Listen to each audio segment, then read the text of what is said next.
mga buddy, for today's video, no, punta tayo ng Kabuyaw. Papakabit natin tong bago nating mugs. Let's go! Yung gamit natin, yung Jiren pa rin. Wala naman tong issue. Good na good pa yan, isang taon.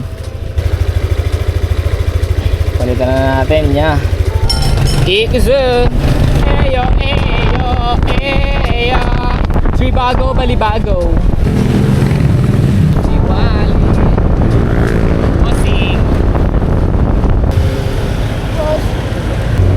SP 5 million.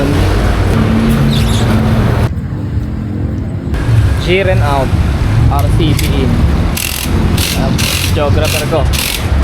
At kung tatanungin nyo mga padi kung bakit tayo nagpalit, dahil biniyayaan tayo ng may kapal at niregaluhan tayo ni Bossing ng bagong mugs na mas magaan kaysa sa Jiren. Wala naman akong problema sa Jiren, matibay sa loob ng isang taon. Napakadami ng lubak na pinagdaanan namin yan, hindi man lang nabengkong. Kaya yung mga sinasabi ng iba na walang kwenta yung Jiren, madali mabengkong, is hindi po, dahil subok ko na yan. Naidaan ko na kung saan saan. At lagi nyo tatandaan na walang matibay na mugs sa malalim na lubak. At syempre sa mga mahihilig sa motor, alam natin niya walang kakontentuhan dahil naumay tayo sa kulay na silver. Eto nga't bronze naman, dark bronze ang ating ikakasa. At excited na ako sa magiging performance nitong bagong mugs natin sa ating motorsiklo dahil lang kinilo ko 6 kilos lang sumatotal.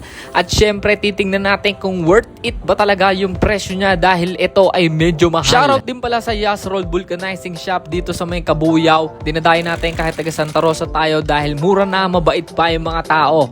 Let's go, bayad na tayo. 950? 1950. Kumuha ko ng isang dito 50 lang naman yung pito. Sige. Thank you kuya, next time ulit. Next time. Next year.